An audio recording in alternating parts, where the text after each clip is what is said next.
E aí, meu povo, tudo tranquilo? Aqui é Stanley Colombo do site tudosuper.com.br, gravando hoje no formato podcast. Provavelmente você já está vendo essa imagem aí na tela. Eu coloquei uma ovelha bonita, eu fui gente boa, eu fui gentil, né? Tá aí a ovelha. E vamos agora entender um dos piores lugares para estar durante a Grande Depressão. Primeiro, o que eu chamo de Grande Depressão é o aprofundamento da crise.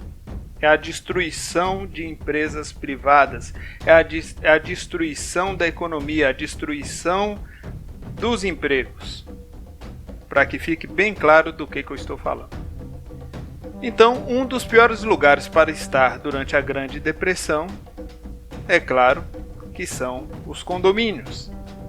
E eu vou explicar isso aqui para que você entenda, para que você compreenda a gravidade da situação.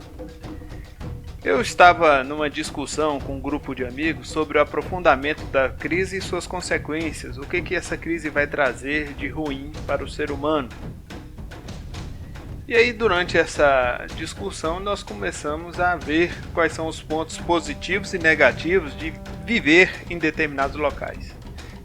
E é muito importante que você entenda que você jamais receberá esse tipo de informação ou notícia por via rádio ou TV, devido a maioria deles estarem mancomunados, estarem juntos com políticos duvidosos para te manter acuado, para te manter imbecilizado. Então, meu amigo, eu vou te dar um conselho: pare de ouvir rádio, pare de assistir TV. Se for para ouvir rádio e ver TV, escolha pelo menos o menos pior ou algum que preste um serviço de qualidade, que não seja ligado a grupos políticos, etc. Não seja imbecil, não seja manipulado. Agora vamos falar bem dessa relação desse meu amigo, que ele vive nesse condomínio médio. Eu chamo de condomínio médio aqueles condomínios que possuem vários prédios, não é só apartamento, são vários prédios em um grande loteamento.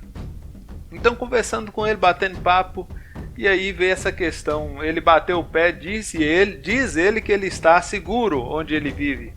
E aí eu disse que não. E logo aí começamos uma discussão no bom sentido. E aí foi engraçado que ele começou a listar as vantagens, né? As vantagens, e eu comecei a listar desvantagens. Então vou aqui resumir para vocês como é que foi essa conversa. Então, ele falou que uma das vantagens é que ele está cercado de pessoas. E eu falei para ele que essa provavelmente seria uma grande desvantagem. Aí ele, por quê? Aí eu fiz a seguinte pergunta: quais são as pessoas que ele já conhece no condomínio e quais são as pessoas que ele poderia estabelecer um grupo, que ele poderia montar um grupo de defesa ou mesmo coletar e juntar mantimentos juntos, etc. Ou mesmo lidar com defesa. Aí foi a hora que ele realmente viu que ele estava numa situação preocupante, porque ele até mencionou alguns casos dizendo que, infelizmente, ele tem vizinhos que já são problema.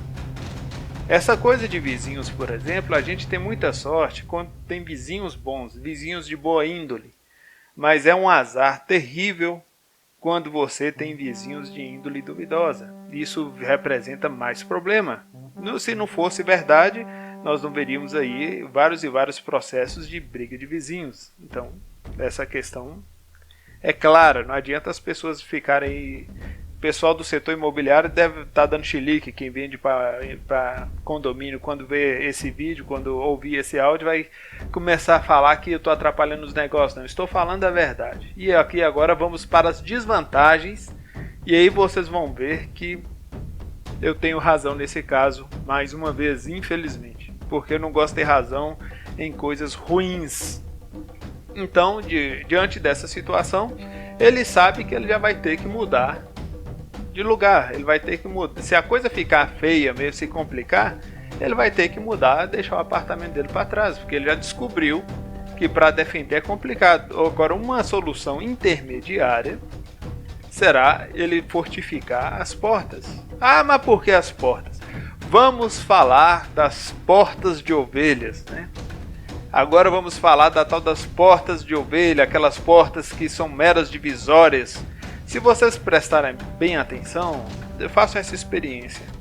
Observem que a maioria dos apartamentos, quando você visita um prédio ou quando você visita um condomínio, você vai ver que a maioria dos casos, você vai ver que a mesma porta do apartamento é a mesma qualidade de porta que divide os quartos do apartamento. E se você prestar atenção, se você bater na porta, se você analisar a porta, analisar o peso da porta, densidade da porta e outros fatores, você vai descobrir que essa porta é um mero faz de conta.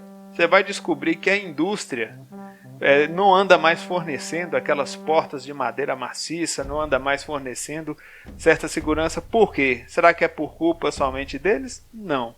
É culpa de uma sociedade inteira que foi doutrinada, que foi ensinada a ser ovelha, que foi ensinada a não se defender, a terceirizar sua própria segurança. Então, diante disso, que agora você que está morando aí no condomínio, você pode começar a repensar a sua vida nesse ponto. Agora vamos para a solução, que é a parte que eu mais gosto de fazer desses vídeos, dessas gravações. Vamos aqui pensar como você pode fortalecer sua porta e driblar as leis ovinas, as leis de ovelha que regem seu condomínio.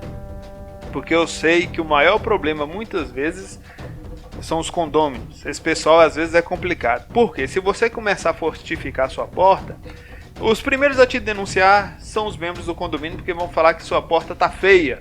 Seu apartamento não está mais parecendo uma casa de boneca. Aí pronto, você não faz mais parte do rebanho. Isso é complicado. Então vamos entender essa situação aqui. Como é que você vai fazer isso? Vamos tentar achar uma saída para poder não desagradar a ovelha, porque em tempos de crise, por incrível que pareça, a ovelha ela vai te dar trabalho.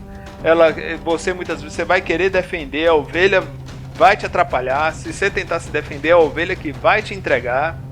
E é a realidade, gente. É uma realidade triste, assim, ó, mas vamos aprender a lidar com isso. Porque não tem jeito, é realidade. Então, se é realidade, temos que lidar com. Então, essa questão da porta, como é que você vai fazer essa questão da porta? Na roça, eu que tenho um pé na roça, a gente aprende a trancar a porta com tramelas. O que são tramelas? Né? São dispositivos rústicos que a pessoa coloca no batente e vira e tranca a porta. Aquilo dali, por incrível que pareça, meu amigo, é resistente. E tem também as barras de madeira e as barras de ferro, que são usadas para fortificar as portas quando fechadas. Lembrando que as portas da roça não são portas, né? Estou falando de roça de verdade, roça raiz, né? Roça Nutella. Não são essas portinhas de faz de conta, são portas de madeira boa, madeira de qualidade. E aí você vai ver que eles colocam essas barras junto com as tramelas. E a porta realmente para arrombar é um Deus nos acuda, não é fácil não. Então, se você for dono do apartamento, né, se você não viver de aluguel, porque se você viver de aluguel até que é fácil. Se você vê que a coisa está complicando, você simplesmente vai embora. Você simplesmente sai. Eu acho que morar de aluguel é uma grande vantagem em várias situações. Tem gente que discorda, mas eu sinceramente acho que morar de aluguel é uma grande vantagem, dependendo da situação. Isso aí, depois eu posso falar isso sobre a questão econômica, a vantagem econômica que existe em morar de aluguel e também essa questões de segurança, etc. É assunto para outro vídeo. Então, se você for dono do apartamento, para você não ofender as leis ovinas que regem seu condomínio, as leis de ovelha, como é que você vai fazer? Você vai pegar, você vai prender essas barras na parede, que pode ser usado como uma espécie de tranca, espécie de ferrolho, e você vai colocar essas barras na parede, bem fixado, fixação de homem, pelo amor de Deus, faz o negócio direito, e aí quando você fechar a porta, você pode colocar essas barras para bloquear as portas, 3 no mínimo, para você ter uma porta decente. Aí você pode questionar, e a porta que é feita de qualquer coisa, de madeira, né, duvidosa, enfim, para não dar outros nomes, como é que você vai fazer? Aí você vai ter que lembrar que o batente de sua porta também não é grande coisa. O batente de sua porta também é um batentezinho, né, de qualquer coisa, digamos assim. Então o que você vai fazer? Você vai fortificar tanto os batentes como a porta, o batente da porta e as portas do seu apartamento, Como é que você vai fazer isso? Você vai revestir de metal para poder dar uma sustentação. Metal também de qualidade. Você vai ter que ir na serralheria, você vai ter que ver como é que você vai fazer. Você vai fazer um produto sob medida para que você possa prender sua porta, para você possa aumentar a qualidade da sua porta. Ô, gente, nesse ponto você pode também analisar o peso dessas portas, né? Essas portas que vêm nesses apartamentos. São leves, gente. Não aguentam chute, não aguentam ombrada, na verdade. Se uma pessoa tiver determinada a invadir sua casa, especialmente se for mais de um, ele vai invadir, não vai ter choro, não vai ter vela.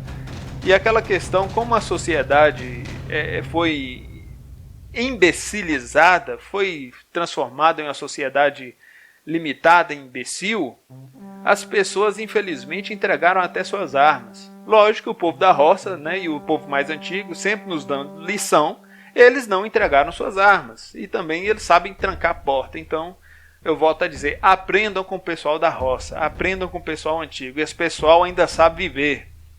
Resgatem o que vocês podem resgatar, aprendam a viver com esse pessoal, que inclusive na hora que a crise chegar, quem vai estar na melhor situação são eles, porque eles puderam plantar, eles puderam fazer tudo e provavelmente eles têm armamento para se defender e eles têm também uma estrutura melhor de defesa do que quem vive nessas casas de boneca dos grandes centros. Então tá aí, meu povo, eu espero que isso seja útil, eu espero que ajude na sua segurança e na defesa de sua família. Não esqueçam de curtir, não esqueçam de compartilhar. Que o Deus de Abraão te abençoe.